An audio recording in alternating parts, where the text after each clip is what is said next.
नमस्कार दोस्तों, आपका स्वागत है अपने YouTube channel P for portfolio में। आज हम बात करने वाले हैं आईसीआईसीआई बैंक के बारे में। इसके क्वार्टर वन के रिजल्ट्स आ चुके हैं और प्रॉफिट में देखने को मिला है 36% का जंप वाई वाई बेसिस पे। तो इसके बाद लेवल्स और टारगेट्स कौन से देखने को मिल सकते हैं उसके बारे में बात करेंगे। लेकिन उससे पहले अगर आपने चैनल को सब्सक्राइब नहीं किया है तो प्लीज़ सब्सक्राइब कीजिए और रेगुलर अपडेट्स पाने के लिए नोटिफिकेशन बेल को प्रेस कीजिए। साथ ही साथ टेलीग्राम चैनल को भी ज्वाइन कीजिए जिसकी लिंक डिस्क्रिप्शन बॉक्स में दी गई है।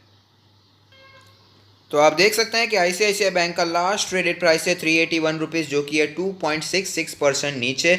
अगर बात करें इसके 52 वीक लो के बारे में तो वो है 268 रुपीज़, जिससे ये अच्छा खासा ऊपर निकल चुका है। अपने 52 वीक हाई 552 से अभी भी हमें अच्छे खासे करेक्शन पे ही अवेलेबल है। अगर बात करें इसके वैल्यूएशन के बारे में तो आप देख पाएंगे मार्केट कैप है 2,47,000 करोड़ के आसपास का। पी रेशियो 31.17 है, जबकि इंडस्ट्री का पी 26.27 है। प्राइस टू बुक रेशियो है 2.35, डिविडेंड यील्ड है 0.26% और अगर डिलीवरेबल्स की बात करें तो वो है 27.34%। अब चलते हैं इसके क्वार्टर वन के रिजल्ट्स कैसे आए हैं उसके बारे में भी बात कर लेते हैं।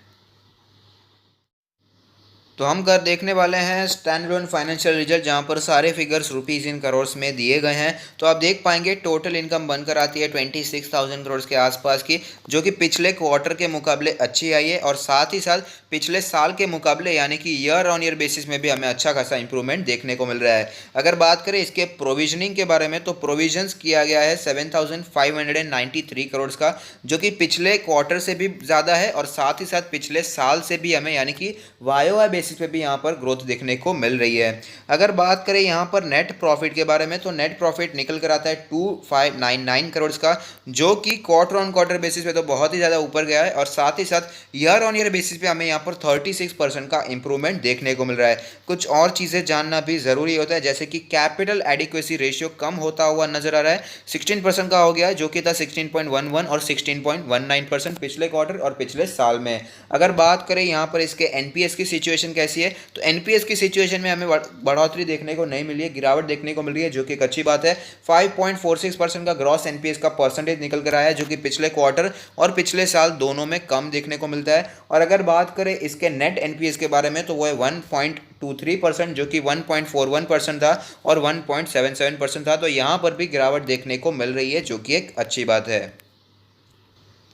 कंपनी का कहना है कि लो क्रेडिट डिमांड होने के कारण हमें लोन ग्रोथ में इम्पैक्ट पड़ता हुआ नजर आ रहा है और साथ ही साथ लो कंज्यूमर स्पेंड्स यानी कि कंज्यूमर कम पैसे खर्चना चाहते हैं, उसकी वजह से साथ ही साथ इन्वेस्टमेंट एक्टिविटी कस्टमर्स की कम हो चुकी है। लोअर बोरोविंग्स की वजह से फी इनकम में भी डिक्लाइन देखने को मिल रहा है। The slow down in the economy is expected to result in higher additions to non performing loans, यानी कि जो स्लो डाउन हमें देखने को मिल रहा है इकोनॉमी में, उसकी वजह से एनपीएस में हमें बढ़ोतरी देखने को मिल सकती है, प्रोविजनिंग में बढ़ोतरी देखने को मिल सकती है, लोन ग्रोथ कम होती हुई नजर आ सकती है और फी इनकम भी हमें नीचे जाती हुई नजर आ सकती है, ऐसा कंपनी का कहना है। और साथ ही साथ कोविड-19 की वजह से एक्स्ट्रा प्रोविजनिंग भी किया गया है।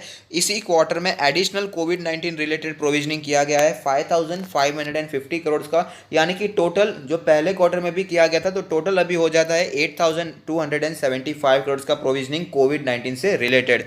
आपको एक बात मैं बताना चाहता हूं कि जो प्रॉफिट में हमें इतना ज़्यादा ग्रोथ देखने को मिल रहा है, 36% का ग्रोथ देखने को मिल रहा है नेट प्रॉफिट में ईयर ऑन ईयर बेसिस में, उसमें बहुत ही बड़ा हाथ है सेल का। यहाँ पर स्टेक सेल किया गया है, आपको पता ही होगा 3.96% स्टेक सेल किया है आईसीआईसीआई बैंक ने ICICI Lombard general insurance company में और 1.5% सेल किया है ICICI prudential life insurance company में, जिससे एग्रीगेट अमाउंट उन्होंने निकाला है 3,092 करोड़ का। तो इसकी वजह से भी ऑलमोस्ट 3,000 करोड़ का इन्होंने एग्रीगेट अमाउंट किया है। उसी वजह से यहाँ पर हमें नेट प्रॉफिट में काफ़ी ज़्यादा अदर इनकम के बलबूते पर हमें नेट प्रॉफिट ऊपर जाता हुआ नजर आता है।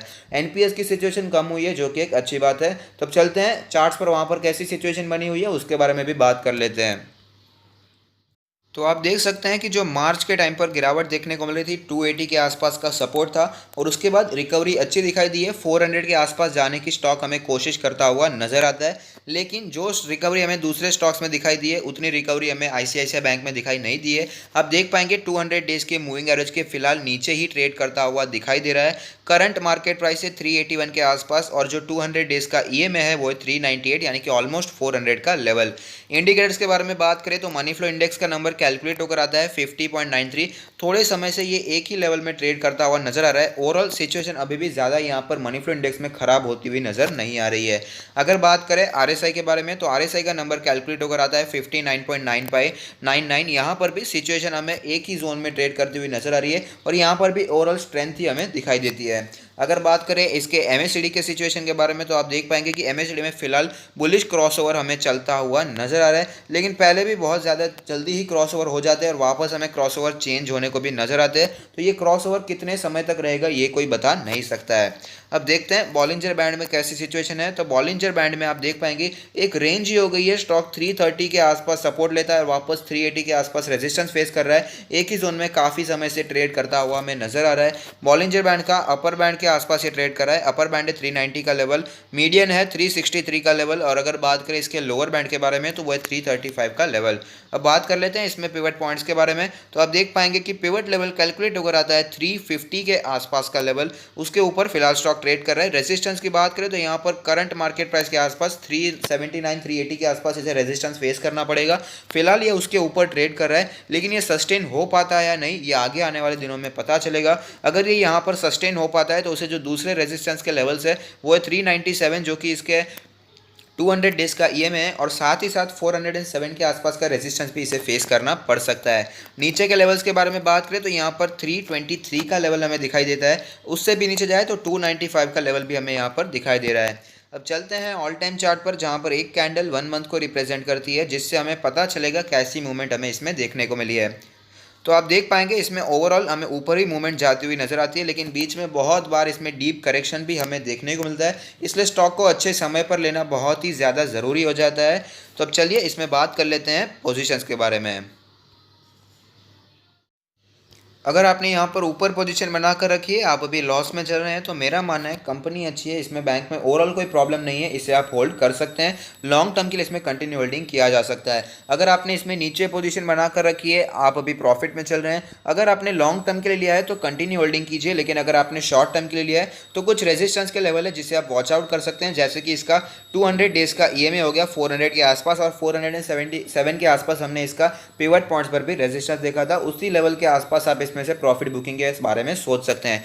फ्रेश बाय के बारे में बात करूं तो जो एग्रेसिव इन्वेस्टर हैं, जो एक्टिव इन्वेस्टर हैं, वो 325 से 340 के लेवल को वॉच आउट कर सकते हैं, क्योंकि 325 के आसपास स्टॉक ने पहले भी सपोर्ट लिया और साथ ही साथ हमने देखा है कि इसने 340 के आसपास भी पहले सपोर्ट लिया और वापस हमें तेजी भी दिखाई है। और हमने देखा है कि बॉलिंजर बैंड का लोअर बैंड पिवट पॉइंट्स का सपोर्ट इसी लेवल के आसपास हमें दिखाई देता है। तो 325 से 340 का लेवल एक अच्छा लेवल हो सकता है एग्रेसिव इन्वेस्टर के लिए फ्रेश बाइंग करने के लिए। लेकिन जो लोग वेट करना चाहते हैं, जो लोग पेशेंट इन्वेस्टर हैं, उनके लिए भी एक लेवल मैं आपको बताना चाहूँगा।